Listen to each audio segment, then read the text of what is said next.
Hey there, dames and crooks, welcome to the old-timey Gotham City classroom. Today we'll be talking about the Batman show that seemingly no one watched, Batman Caped Crusader. And thank you for joining us as always. Batman Caped Crusader was distributed by Lex Luthor himself on Amazon Prime, releasing in August of 2024, all on the same day. Before the show came out, there was a bit of talk about how they'd be introducing Harley Quinn before the Joker and how Batman's ears were kinda curved. And once the show did come out, seemingly people just went, oh hey, that new Batman show's out. I'll watch it later. I got Rebel Moon Chalice of Blood to watch, baby. I can't speak for everyone, but at least for me, it felt really easy to leave this show till later. Maybe it's because it's on Amazon Prime, my least frequented streaming site. Maybe it's because it released in August, when this is clearly a fall or winter show. But it's definitely because every episode dropped at once. What is this, 2015? We all know it's a 2-episode drop up top and then weekly releases at most. That's how you keep the juices flowing, baby. Whatever it was, I'm just glad I finally decided to watch this show because Batman Caped Crusader is fucking awesome. Which was almost the title of the video. Yeah, but it ain't the cops I'm worried about. Not you, too. That story's a load of bull. Marvin saw it last week. Marvin, who's in the hospital? Yeah. How do you think he got there? Well, then he's got a screw loose, because there ain't no friggin'... When I was 11, my dad took my brother and I to go see The Dark Knight Rises. And everything changed. Besides my dog and SpongeBob, I don't really remember what stuff I liked before that evening at the movies, but after that, I liked one thing. Before I was into any of this other nerd shit, anime, manga, even before I was into X-Men, I was a Batman fan. I watched all the Dark Knight movies, I played all the Arkham games, I watched the old movies on YouTube one by one through the scenes, I read pirated comics off of ifunny.com. I was desperate, man. All that to say, I now have a very discerning eye when it comes to the Dark Knight. I'm very hard to please. For example, I don't like it when he's a crazy alcoholic murderer. But this version of Gotham, the Rogues Gallery, the GCPD, Alfred, and especially Batman are pitch perfect, and one of the most refreshing takes on the character I've seen on screen in years. Caped Crusader is only 10 episodes, so we're gonna go through each of them, and to avoid as much spoilers as possible, I would recommend exiting the video when you've decided you're just gonna watch the show. Like, seriously, I want you to close the video and go watch the show whenever you feel ready. And that may even be episode 1. Are you crazy? Pull me up! Give me a name. Just pull me up! Okay! Hurry, please! I won't ask again. It was a penguin! It was a freaking penguin! Batman Caped Crusader adapts Batman villains and storylines from the Golden and Silver Age, but gives it all a very old-fashioned approach. The criminals wear suits when they're not wearing costumes, the TVs are black and white, Batman is mean to Alfred, but without all the old-fashioned bigots. It's kind of like the 1830s without the racism that Taylor Swift dreams of. Caped Crusader gives us classic Batman stories and concepts, but all with their own little twist on them. Like, we have the Penguin, but she is stacked as hell. Remember that rainy eve that I drove you out with nothing but a fine-tooth comb. Episode 1 in Treacherous Waters gives us a classic Batman story. The Penguin is throwing swanky banquets at the Iceberg Lounge to cover up her criminal operations, and she also has a missile launcher, which back then was like having 3 nukes. Hamish Linklater as Bruce Wayne, the other Bruce Wayne, and the Batman is also fantastic. This is honestly my favorite Batman voice since Kevin Conroy. I don't think he'd be right for an on-screen Batman, but he should absolutely be a DC villain. I think he could be a really cool Man-Bat or channel some of that Midnight Mass energy and be Deacon Blackfire. This version of the Penguin and this episode was fun enough, but honestly I wasn't completely sold on this show until episode 2, and be a villain. You do. You didn't make it easy, if that's any consolation, but some people like to do things the hard way. What about you? Hard or easy?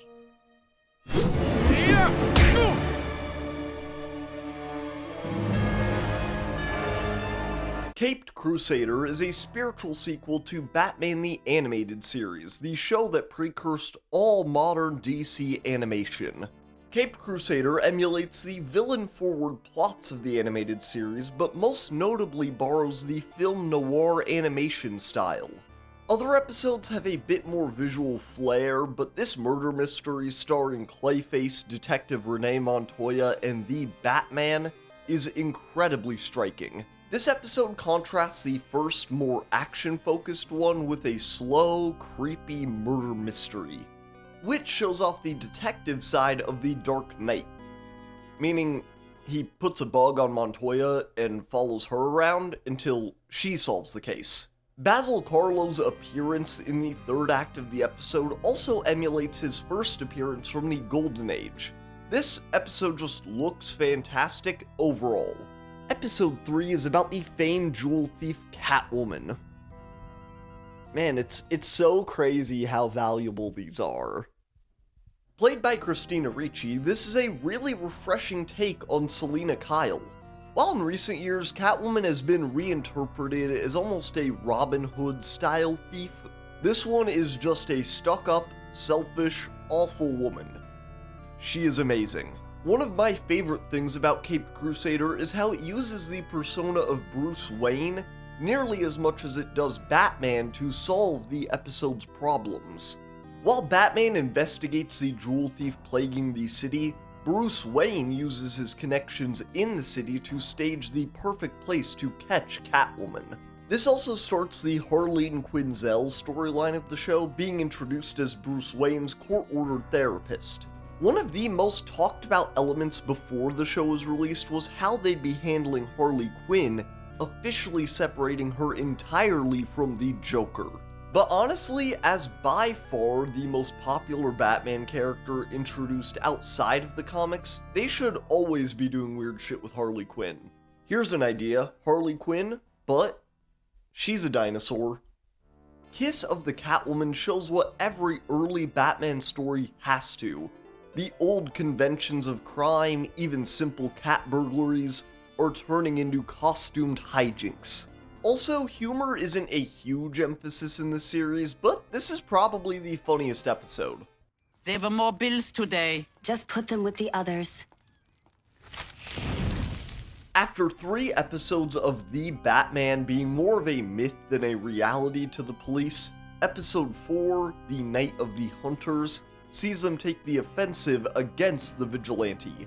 Using the expertise of psychiatrist Harleen Quinzel, GCPD puts forward a plan to catch the Batman using costumed arsonist Firefly. It's Firebug. One of my favorite aspects of Caped Crusader that is absolutely essential for any Batman adaptation to get right is GCPD. Eric Morgan Stewart does a great job as Commissioner James Gordon. It feels like he emulates Jeffrey Wright's portrayal of the character, but a bit more friendly and less grizzled. Flass and Bullock, the Wario and Waluigi of GCPD, use the incarcerated arsonist Firebug to set Gotham's slums aflame and draw out the Batman. This episode forces the good cops of GCPD to recognize what everyone does when they're 11 and their dad takes them to see The Dark Knight Rises: that Batman is awesome. This first season is pretty episodic, but has a couple plot threads that carry through. Flass and Bullock now taking over the anti-Batman task force, Harvey Dent's mayoral campaign, and the unraveling of psychiatrist Dr. Harleen Quinzel. What is this? Where am I? Welcome to my inpatient facility, Mr. Collins. I call it the playpen. Episode 5, The Stress of Her Regard, sees Batman face one of the most interesting adaptations of Harley Quinn in anything. A psychiatrist who gets inside the heads of her wealthy and powerful Gotham patients, forcing them to do the unthinkable for any executive: murder, dressing like a baby, charity work. I do not like her new lemon lime color scheme, but this is such a refreshing version of such a popular Batman villain, half Harley Quinn and half Hugo Strange. In the first half of the season, mainly through her appointments with Bruce, we see Dr. Quinzel become more and more frustrated by her seeming inability to change her patients, resorting to the classic kidnap and brainwash plan. Hey guys, realistically, how easy do you think it would be for me to get all of Jeff Bezos' money from him? Because I've been thinking about it, and it seems like a good life plan. While I did really like this whole season, like, there's not a single episode that I dislike, this might be my favorite. Episode 6, Night Ride, sees Harvey Dent's mayoral campaign suffer a massive PR blow after he was assaulted by a ghost on the train. In an era where we debate whether or not a clay-based shapeshifter is realistic enough to fight a vigilante dressed as a flying mouse, I really appreciated this story that is just about Batman fighting a straight-up ghost. Ghost! Ghosts! I've never been the biggest fan of Batman dealing with the explicitly supernatural, except for the League of Assassins, but seeing him actually out of his depth and having to hit the dark magic books is really interesting. Batman in this series is firmly committed to his mission of fighting Gotham's criminal element, even having the vapid Bruce Wayne persona down to a T, but he hasn't yet learned that he's not in it alone. Caped Crusader's Batman keeps even his closest confidant Alfred at an arm's length, referring to him by his comically British last name Pennyworth. The origin of Batman's butler. This series does what so many Batman stories are scared to. It actually makes DC's little perfect baby boy learn something. But they never have Batman learn his greatest lesson: the tale of liking and subscribing. While the first half of the season was largely unconnected, except for the Harley Quinn storyline, the second half has a bit more of a through line. Gotham is facing a dark time. Harvey Dent's mayoral campaign has turned towards organized crime, a ghost is mugging people on the train, and there's a bounty out on Police Commissioner Jim Gordon. Dun dun dun. Episode 7, Moving Target, is a great character episode for the Gordons. Barbara, Jim's daughter, in this series is a public defender, taking the lol overruled stance that everyone deserves a competent defense. She struggles with her dad's stubbornness over wanting to stay in Gotham, already a bad idea, while there's an open hit out on him, an even worse idea. Barbara and Jim are written really well in this series. Public attorney is a new job for Barbara Gordon, but I think it fits her character really well in this. And maybe before she becomes her own vigilante, she can get some chemicals splashed in her eyes. Public attorneys love that, I promise. The only thing I don't like about this episode is the main villain, Onomatopoeia. Bang! While I did like his design and the small bit we heard of his voice a lot, his gimmick just doesn't really work outside of a comic book, and he's a Green Arrow villain. I am perfectly okay with some instances of villain theft, but Batman stealing a villain from someone is like Jeff Bezos beating up a kid for lunch money. He has interacted with Batman before when he was going undercover as a new hero named Baphomet? Okay man, were you even trying? But because of this theft, whenever Green Arrow gets his own animated show sometime in the 24th century, I suggest we steal 2 Batman villains. We're taking Lockup and Flamingo. Okay, so I know I said that the Ghost episode is my favorite, but what if I was a liar? Oh, also, go check out my What If video. Episode 8, Nocturne, takes us to the carnival for a story about missing children. And while normally that would be the precursor to a Criminal Minds episode that sticks with you well into adulthood, this is a Batman story, so it's fun. One of my favorite things about this episode and series that I haven't mentioned so far is how it uses Gotham. We have the typical settings of dirty back alleys, noir police stations, and swanky mansions, but the Clayface episode shows us the small bit of Hollywood outside of Gotham. Episode 7 takes us to a Bluth family development, and in Nocturne, the carnival comes to town. The carnival is both a fundraiser for Dent's mayoral campaign and a convenient excuse to launder some campaign money. But when at the carnival, 3 future Robins go missing and 1 is assaulted, well, this episode, while further emphasizing that this is not a realistic Batman story, really shows off Batman's relationship with children. Not like that, though. Batman can be a violent character a lot of the time, especially the more and more modern the adaptations get. But the best Batmen remember the key aspect of kindness that the character is built on. A young Bruce Wayne had his innocence ripped from him when his parents were shot before his eyes. The greatest gift the Batman can give is letting a child keep that innocence, even if they've done wrong. Just go! Leave me alone! I can't. You definitely can. What? She's a monster!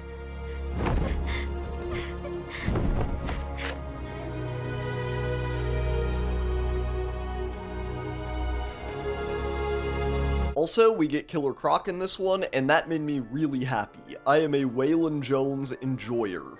The last 2 episodes are a 2-part finale following Harvey Dent after going against the command of his criminal benefactor, Rupert Thorne. Before Carmine Falcone became the primary Gotham mobster, Rupert Thorne was the Dawn of the city. And in Caped Crusader, Thorne is responsible for Harvey Dent becoming Two-Face. Episode 9, The Killer Inside Me, focuses on Harvey after losing the election becoming more and more bitter at the world. I think that Two-Face is one of the most underrated villains in Batman's rogues gallery. He has so much potential, but is typically relegated to split personality guy. In Caped Crusader, Harvey and Two-Face are portrayed as a reflection on the split between Bruce and Batman. Bruce is a kind person who puts on a witless, rude party boy persona to hide his other life as a crusader for justice. Harvey, on the other hand, or face, is kind of a jerk who puts on the kind, affable facade of a man running for election, and when that facade falls away, all he's left with is a need for violent retribution. This is made even cooler by the fact that Harvey in Caped Crusader is voiced by Diedrich Bader, the voice of Bruce Wayne in Brave and the Bold. You guys want a video on that? Bruce takes Harvey with his best bandages on out to a swanky dinner to subtly interrogate him on his aciding, and it goes about as well as you'd expect. You've got front row seats to the freak show! Harvey goes on a revenge spree against Rupert Thorne, and honestly, this is the best Two-Face since the Dark Knight. His kinder side is able to recognize the error in his ways of mass murder, while his crueler side is like, hey, it is pretty awesome though. Bader does a great job portraying how Harvey's guilt and anger pushes him to a breaking point, and then again to accepting help with Barbara Gordon as his lawyer. Also, I like that between this and Creature Commandos, we have Rupert Thorne as both a completely evil mobster and a weirdly nice dad. This video is gonna stay pretty spoiler light. All I really knew going into this was, it's a Batman show, and so I want to keep my audience as close to that as possible. If you haven't left to just go watch it already, which, what are you doing? I'm not better than this show. Go watch it, it's okay. The finale, Savage Night, leaves the season off on a fantastic note. This episode sees Batman and the better side of GCPD form an early alliance. starting with Batman working with Harvey Dent's new public defender, Barbara Gordon. Bullock and Flass, now revealed to be on the take from Rupert Thorne, are attempting to kill Harvey before he can testify to Thorne's corruption. Also, when the whole, oh, Bullock and Flass are corrupt reveal happened, I realized that I assumed that, we all already knew that. Guys, it's Bullock and Flass. Obviously, they're working for Thorne. Being corrupt is their main job. Tell him, Robert. Alright, Mom, let's just go. This finale is super fitting. It leaves the heroes and villains in places that make perfect sense. One of my favorite things about Caped Crusader is actually how it sends these villains off. Too many bad guys are killed off after their first appearance these days, so I'm really happy that Caped Crusader leaves so many of them open to coming back. Of course, not all of them live. See, that's how you avoid spoilers like a pro. It's like a strategic ambiguity, but for spoilers. I already mentioned how great the show looks, taking the animation style of Batman the Animated Series, but updating and polishing it, but the soundtrack is also wonderful. Strings, piano, and occasional beautiful vocals score scenes. Really, the presentation of the show, leaving out a few noticeably CGI cars, is perfect. This show isn't just a great celebration of the world of classic Batman, but I think it's also a great introduction to the world of the Dark Knight as a whole. It's dark enough to make Harvey Dent's story of degradation and corruption feel real, and still proud enough of its comic book absurdities to have an actual ghost episode. The series leaves off with a tease of the Joker seemingly taking inspiration from his own inspiration, Conrad Veidt's portrayal of the Man Who Laughs. But more substantially than a really cool villain tease, Batman accepts the small alliance he now has with Gordon, Montoya, and Gordon. And he finally calls Alfred his actual name. Well, gee, that new Batfella sounds swell, and I have to recommend any fans of mine that are fans of his, go check out this new show that he's got cooking over on Amazon. You may be a little late like I was, but Batman Caped Crusader is a great little Batman show. But folks, that is the video for this week. I'll catch y'all next time. Goodbye.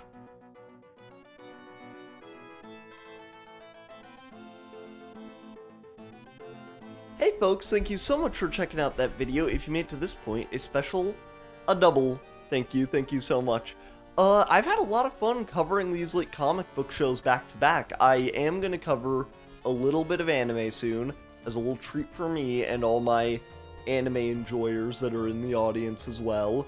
But I'm glad that you guys are liking the comic stuff so much. So the channel is probably gonna shift to be just a little bit more comic focused.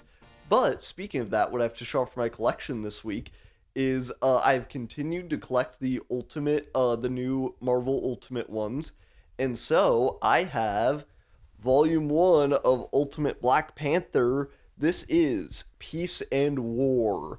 This is a pretty cool volume. They know what they're doing over there right now.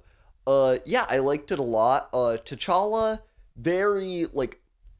very similar to his MCU characterization. I haven't read any main comic Black Panther really, so I can't really speak to that much, but very similar to the MCU version of the character. What's really cool with this is what they do with Khonshu and Raw. They're leading these kind of paramilitary organizations that are doing resource extraction in Africa. So it's commenting on that real thing of if you've seen those cobalt mines with the slaves, this video went into a fun direction. But if you've seen the cobalt mines with the slaves, that's the kind of stuff that Khonshu and Raw are doing in this. But we also meet Ultimate Killmonger and Ultimate Storm. Very cool. I like them a lot. And then my underrated thing from this that I really enjoyed were, I think that the villain from the main continuity is supposed to be Brother Voodoo, that they're kind of doing something different with, but they're called the Voodoo Con in this, and they're very cool and creepy. I like them a lot. If you've read this, maybe you know a little something about the Voodoo Con. But that's the video for this week, y'all. I'll catch y'all next time. Goodbye.